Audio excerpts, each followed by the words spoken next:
J'avais 19 ans quand j'ai appris que l'enfer n'a pas besoin de feu. Il suffit d'un homme qui sourit en vous offrant de l'eau propre et 3 façons de mourir. Je m'appelle Ariane Davot. J'ai aujourd'hui 82 ans. Je vis seule dans une petite maison près de Chalon-sur-Saône, en Bourgogne. Les gens qui passent dans ma rue me voient comme une vieille dame discrète qui s'occupe de ses hortensias et salue poliment. Personne n'imagine que j'ai passé 63 ans à porter le poids de 2 morts que j'aurais pu éviter. Personne ne sait qu'en 1943, un commandant allemand m'a donné 3 choix, et qu'aucun d'eux ne me permettait de rester humaine. Je vais raconter quelque chose que je n'ai jamais dit à mes enfants, ni à mon défunt mari. Quelque chose que j'ai gardé enfermé en moi comme on enterre un corps. Mais maintenant, dans cette maison silencieuse, devant ce micro, j'ai décidé qu'il était temps. Parce que le temps n'a pas le pouvoir d'absoudre les monstres. Et parce que si je meurs sans parler, la vérité meurt avec moi. La plupart des gens croient que la Seconde Guerre mondiale s'est déroulée dans des tranchées et sur des champs de bataille, que les horreurs se produisaient au loin, dans des endroits éloignés, avec des inconnus. Mais le mal ne choisit pas sa géographie. Il frappe à la porte, littéralement. C'était une aube de novembre 1943. Je vivais avec ma mère et mon petit frère, Henri, dans un village appelé Saint-Jean-Gou-le-National, dans l'arrière-pays de Saône-et-Loire. Un endroit paisible, oublié par le temps, où tout le monde se connaissait par son nom. Mon père était mort 2 ans plus tôt, d'une pneumonie.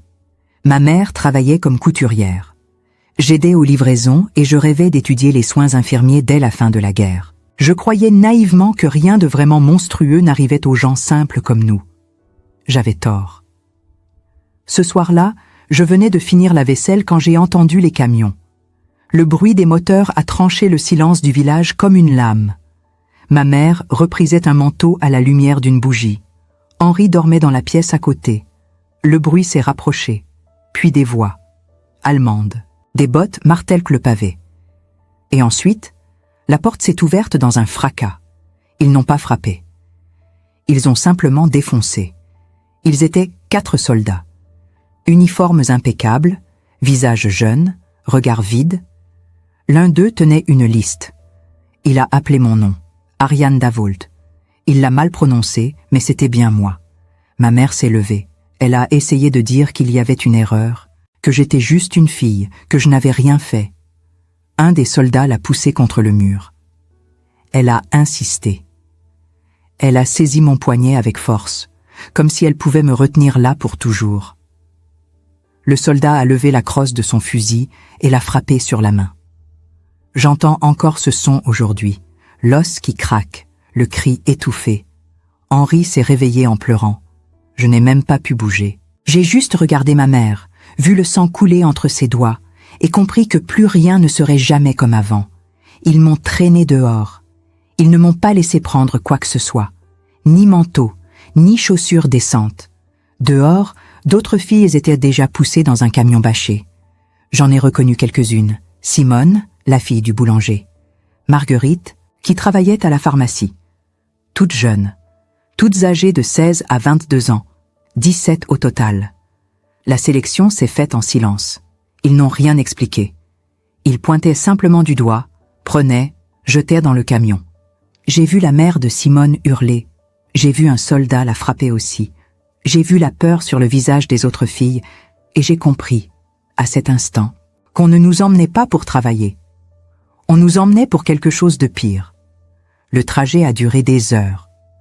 Dans le camion, entassé comme du bétail, sans espace pour s'asseoir correctement, respirant l'odeur de sueur, de peur et d'urine. Personne ne parlait. Nous pleurions seulement en silence. Simone me tenait la main. Elle avait 17 ans. Elle tremblait. Quand le camion s'est arrêté, il faisait déjà jour. Nous sommes descendus dans un endroit qui ressemblait à un campement militaire improvisé. Des baraquements en bois, des clôtures de barbelés, des miradors. Mais ce n'était pas un camp de prisonniers de guerre officiel. Il n'y avait pas de drapeau, pas de registre. C'était quelque chose de plus petit, de plus caché. Un trou noir où la bureaucratie n'arrivait pas. Un officier nous a accueillis. Il était différent des soldats. Plus âgé, peut-être 40 ans, uniforme impeccable, cheveux gris peignés avec soin. Il souriait. Ce détail m'a marqué. Il souriait en nous observant comme on évalue des pièces rares dans un magasin. Son nom était Commandant Erich Stolz. Je ne l'ai su que plus tard. Mais à ce moment-là, tout ce que j'ai vu, c'était le sourire. Si vous êtes encore là, c'est que cette histoire vous touche. Elle devrait. Parce que ce qui est arrivé à ces 17 filles dans ce camp sans nom pourrait arriver à n'importe qui. Le mal n'a pas besoin de permission. Il n'attend pas d'être invité. Si ce témoignage vous bouleverse, si vous ressentez quelque chose en écoutant ces mots, laissez une trace. Dites-nous d'où vous nous écoutez. Parce que la mémoire n'existe que si quelqu'un se souvient. Le camp n'avait pas de nom officiel, pas d'enregistrement, pas de croix rouge. C'était un trou noir administratif où 17 filles avaient été jetées comme des objets sans valeur. Mais nous avions de la valeur, une valeur horrible, mesurée en jeunesse et en chair. On nous a conduites dans un baraquement sombre et humide. Pas de lit, seulement des paillasses posées à même le sol en terre battue. Une odeur de moisissure et de sueur imprégnait l'air. Il faisait froid, un froid qui entrait dans les os. Une femme nous attendait. Elle s'appelait Gerda, allemande, la quarantaine, visage fermé, cheveux tirés en chignon serré. Elle parlait français avec un accent dur. Elle nous a expliqué les règles. Pas de nom, seulement des numéros. Pas de conversation après le couvre-feu. Pas de regard direct vers les officiers. Obéissance absolue. Elle a marqué nos poignets avec de l'encre noire. J'étais le numéro 11. Simone, le 9, Marguerite, le 14. Gerda a dit une phrase que je n'ai jamais oubliée. Ici, vous n'êtes plus des personnes. Vous êtes des ressources. Et les ressources doivent servir. Servir. Ce mot allait devenir notre cauchemar. Les premiers jours, on nous a mises au travail. Laver le linge des officiers, nettoyer les latrines, préparer les repas. Travail épuisant, mais supportable. Nous pensions que c'était tout, que nous étions juste une main-d'œuvre bon marché. Nous avions tort. Le 3e soir, Gerda est venue chercher une fille, le numéro 4, une brune aux yeux verts, peut-être 18 ans.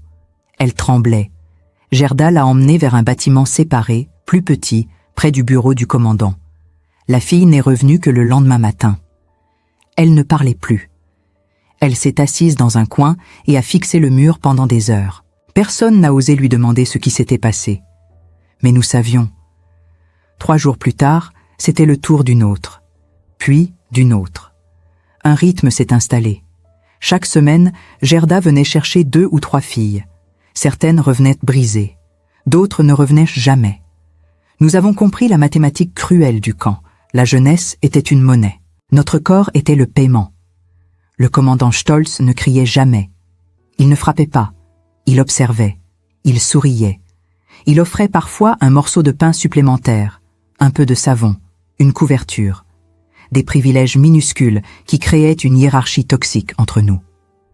Certaines filles acceptaient, d'autres résistaient. Mais la résistance avait un prix. Un soir, le numéro 6 a refusé d'aller avec Gerda. Elle s'est débattue. Elle a crié. 2 soldats l'ont emmenée de force. Le lendemain, on nous a ordonné de creuser une fosse derrière le baraquement médical. On ne l'a plus jamais revue. C'était la leçon. Refuser signifiait disparaître.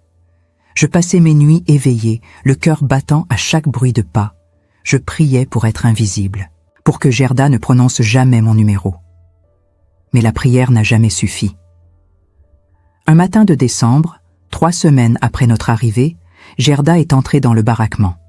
Elle a regardé autour d'elle. Puis elle a pointé du doigt. Numéro 11, suis-moi. Mon sang s'est glacé. Simone m'a regardée, terrifiée. J'ai essayé de me lever, mais mes jambes tremblaient. Gerda a claqué des doigts. Maintenant. Je l'ai suivie.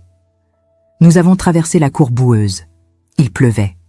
Une pluie fine et froide. Nous sommes arrivés devant le bâtiment du commandant. Gerda a frappé. Une voix a répondu en allemand.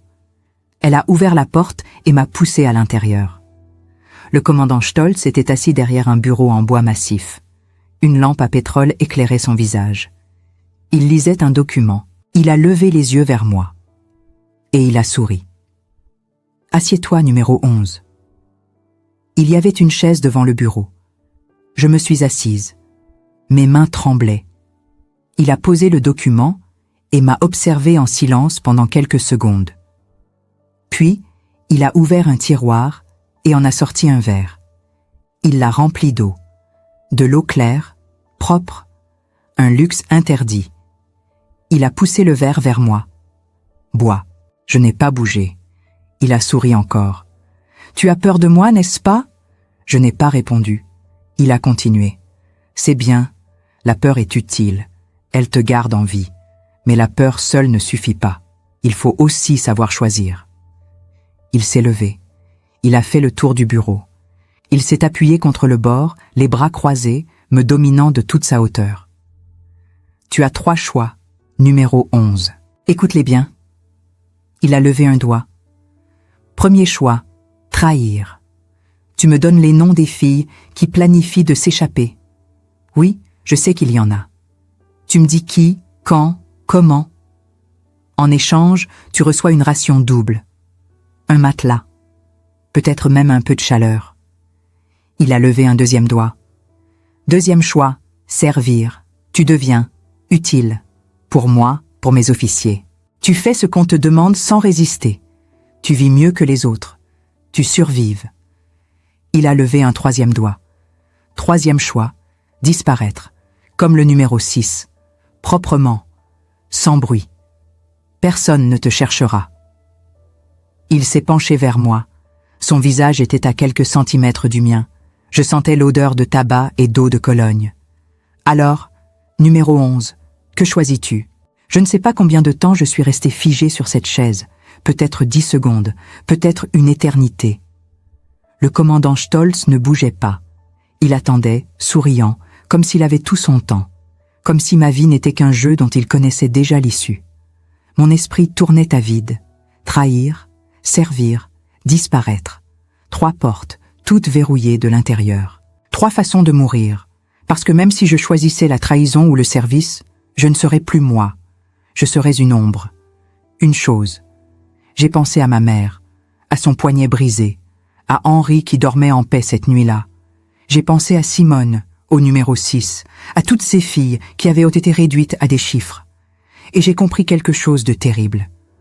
Dans ce camp, personne ne choisissait rien. On subissait, on payait, on survivait ou on mourait. Mais on ne choisissait jamais. J'ai levé les yeux vers lui. Ma voix est sortie, faible, cassée. Je ne peux pas trahir. Il a penché la tête, amusé. Alors tu sers? J'ai secoué la tête. Les larmes coulaient maintenant. Je ne pouvais plus les retenir. Je ne peux pas. Il s'est redressé.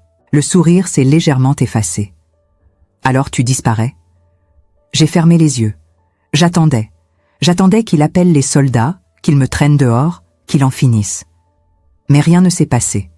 Quand j'ai rouvert les yeux, il me regardait différemment. Pas avec pitié, avec curiosité. Tu es intéressante, numéro 11. La plupart choisissent immédiatement, trahir ou servir. Mais toi, tu préfères disparaître plutôt que de céder. Il est retourné derrière son bureau. Il a repris le document qu'il lisait plus tôt. Va-t'en. Je n'ai pas compris. Quoi? Va-t'en. Retourne au baraquement. Je me suis levée, tremblante, incrédule. Il ne m'a plus regardée. J'ai reculé vers la porte. Gerda attendait à l'extérieur. Elle m'a ramenée sans un mot. Quand je suis rentrée dans le baraquement, Simone s'est précipitée vers moi. « Qu'est-ce qu'il t'a fait? Qu'est-ce qui s'est passé ?» Je ne savais pas quoi répondre. Je me suis assise sur ma paillasse. J'étais vivante. Mais pourquoi? Pourquoi m'avait-il laissé partir? Les jours suivants, j'ai essayé de comprendre. Stolz ne m'a plus convoqué. Mais il m'observait. Chaque fois que je traversais la cour, je sentais son regard. Chaque fois que je lavais le linge, je le voyais à sa fenêtre, immobile, souriant. Il jouait. C'était un jeu pour lui. Il aimait voir combien de temps je tiendrais avant de craquer. Pendant ce temps, le camp continuait son rythme morbide. Une fille disparaissait toutes les 3 semaines. Certaines mouraient de maladie, d'épuisement, de froid. D'autres étaient emmenées et ne revenaient jamais. Les favorites recevaient des rations doubles, mais elles ne dormaient jamais. Elles avaient ce regard vide, cette absence dans les yeux. Simone et moi avons commencé à planifier. Pas une évasion. C'était impossible. Les clôtures, les chiens, les tours de garde, mais une résistance silencieuse. Nous cachions de la nourriture, nous partagions nos maigres ressources, nous essayions de rester humaines. Un soir, une nouvelle fille est arrivée. Elle s'appelait Claire, 17 ans. Elle avait été capturée dans un village voisin. Elle était terrifiée. Simone et moi avons essayé de la rassurer, de lui expliquer comment survivre ici.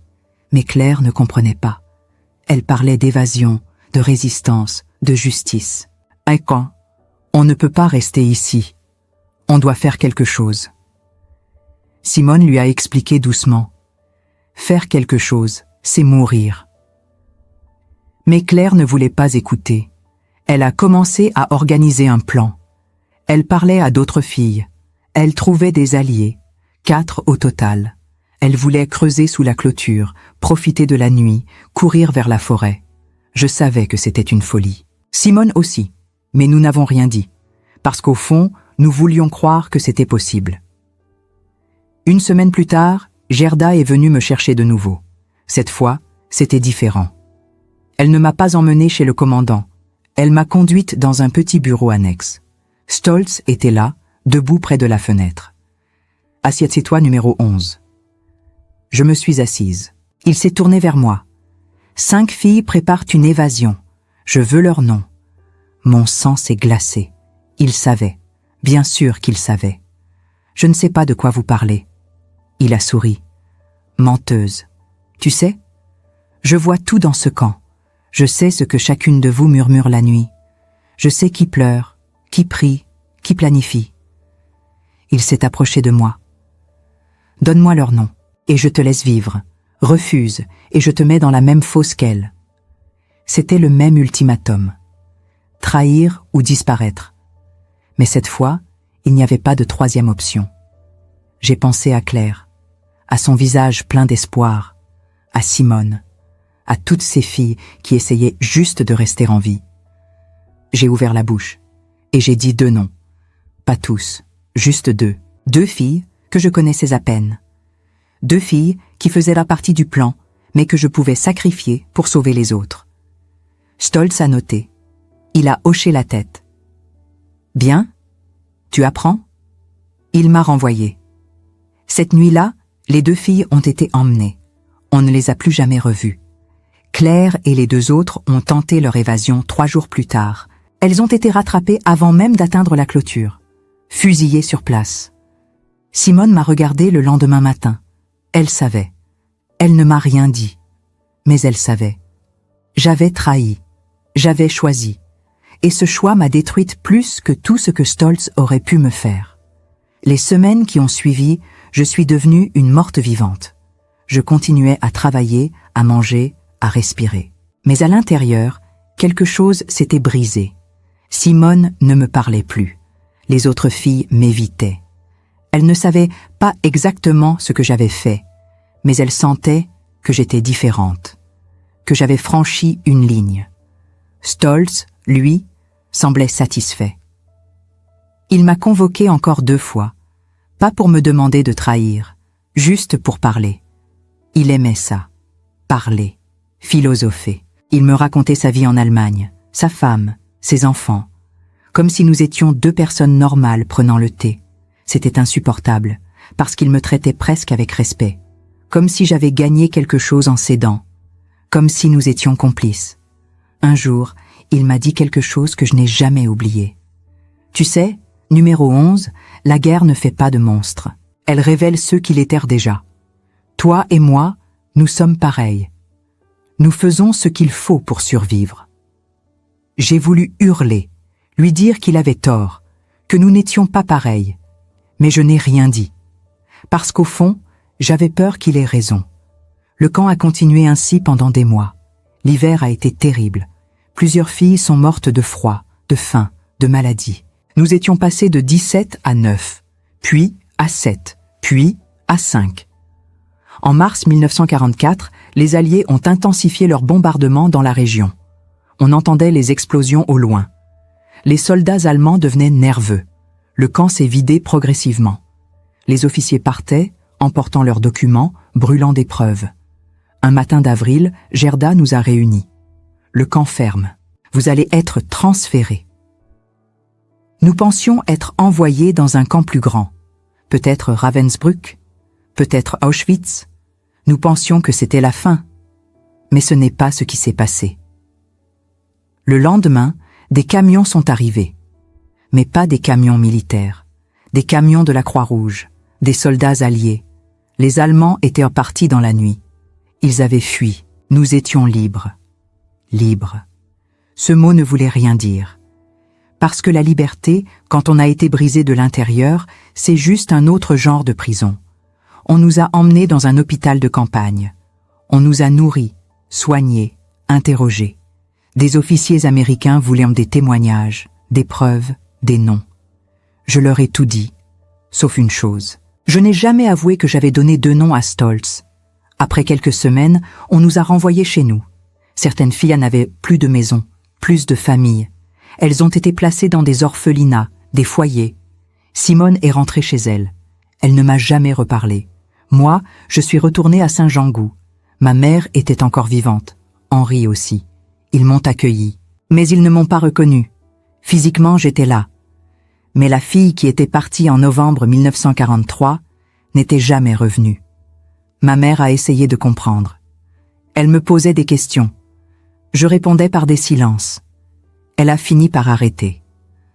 Henri, lui, était trop jeune. Il pensait que j'avais juste travaillé dans une usine.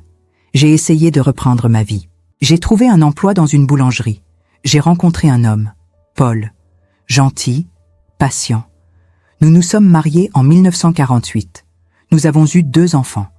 Une fille, Élise, et un fils, Marc. Je ne leur ai jamais parlé du camp. Jamais. Paul savait que j'avais été prisonnière, mais il ne connaissait pas les détails. Et je n'ai jamais voulu qu'il sache. Pendant des décennies, j'ai vécu avec ce secret. 2 noms, 2 filles, 2 morts sur ma conscience. Paul est décédé en 2003. Mes enfants ont grandi, sont partis, ont fondé leur propre famille. Je suis restée seule dans cette maison. Et un jour, en 2006, j'ai reçu une lettre. Une enveloppe anonyme, postée de Berlin. À l'intérieur, une photo.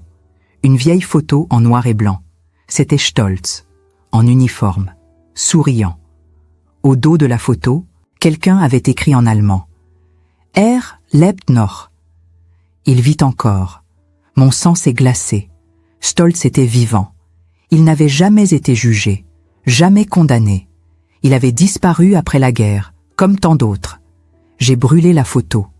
Mais le message était clair. Quelqu'un savait. Quelqu'un se souvenait.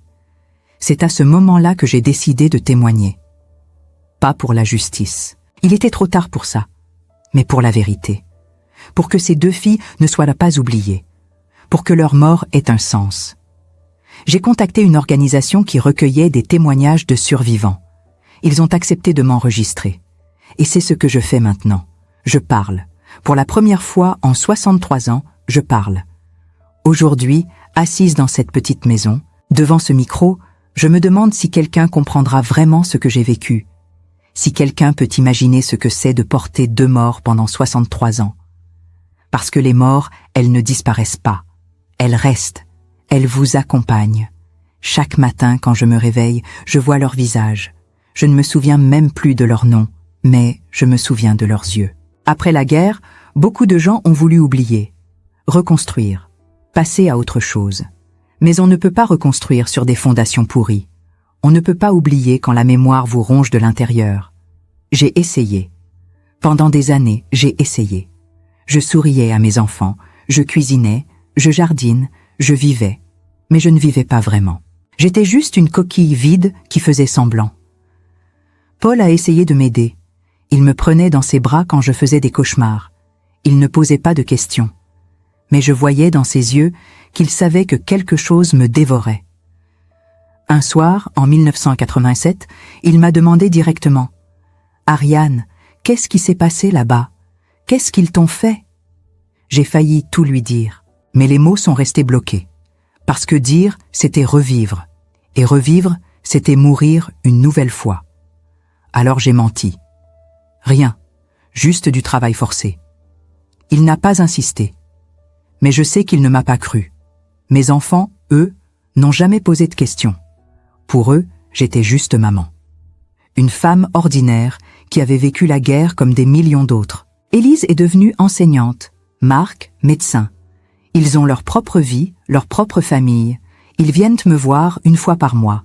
Nous parlons de tout et de rien, jamais du passé. Mais le passé ne se laisse pas oublier. Il revient. Toujours. En 2010, j'ai vu un documentaire à la télévision sur les camps nazis. Il montrait Auschwitz, Dachau, Ravensbrück. Mais pas notre camp. Parce que notre camp n'avait jamais existé officiellement. Pas d'archives, pas de registres. Juste un trou noir dans l'histoire. Et c'est ça qui me tue. Que ces filles soient mortes dans l'oubli. Que personne ne sache. Que personne ne pleure. C'est pour ça que je témoigne aujourd'hui. Pas pour me racheter. Je sais que je ne peux pas. Mais pour qu'elles existent. Pour que leur nom, même si je ne m'en souviens plus, soit gravé quelque part. Je vais mourir bientôt. J'ai 82 ans. Mon cœur fatigue. Mes poumons aussi. Les médecins disent que j'ai peut-être encore 1 an. Peut-être 2. Mais avant de partir, je voulais dire la vérité. Toute la vérité. Je n'ai pas choisi de trahir. On m'a forcé. Mais j'ai quand même trahi. Et cette responsabilité, je la porte. Je la porterai jusqu'à ma dernière respiration. Stolz m'a dit un jour que nous étions pareils. Qu'on faisait ce qu'il fallait pour survivre. Peut-être qu'il avait raison. Peut-être que dans ce camp, nous sommes tous devenus un peu monstres. Pas parce que nous le voulions, mais parce que c'était la seule façon de rester en vie. Mais voilà la différence entre lui et moi. Lui n'a jamais regretté. Moi, je regrette chaque jour. Alors à vous qui écoutez cette histoire, je pose une question. Une question à laquelle je n'ai jamais trouvé de réponse. Si vous aviez été à ma place, qu'auriez-vous fait? Auriez-vous résisté jusqu'au bout, au prix de votre vie?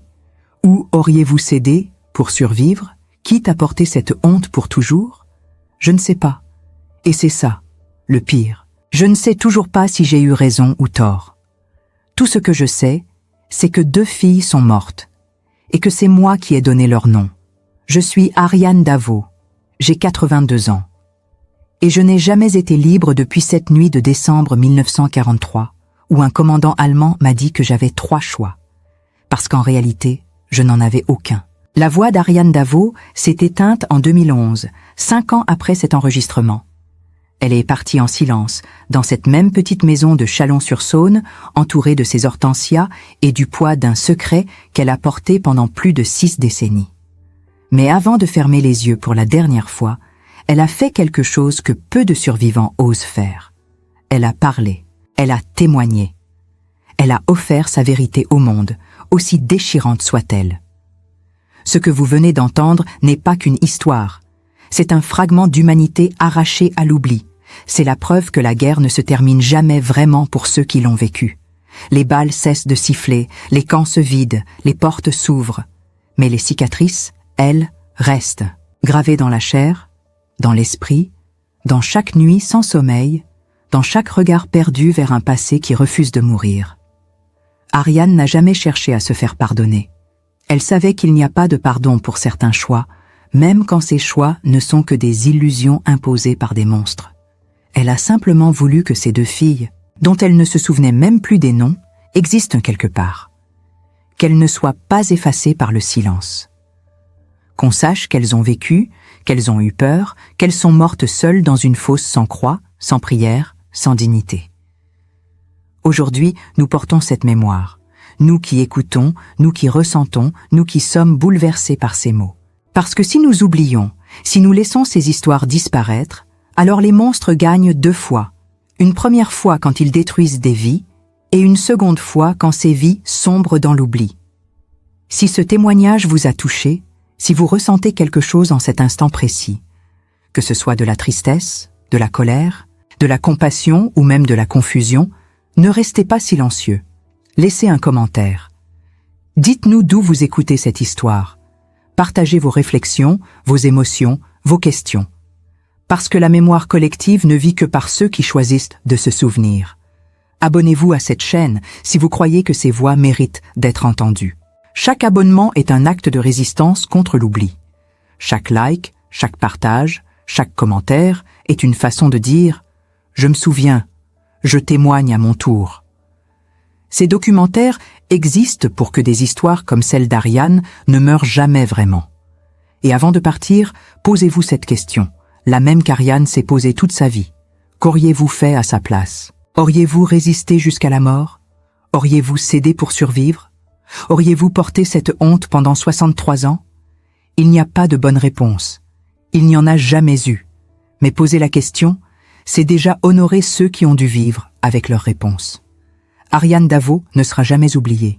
Pas tant que quelqu'un écoute sa voix. Pas tant que quelqu'un se souvient de ses 17 filles, de ce camp sans nom, de ces 3 choix impossibles. Merci d'avoir écouté. Merci de vous souvenir. Et surtout, merci de faire vivre cette mémoire en la partageant avec le monde.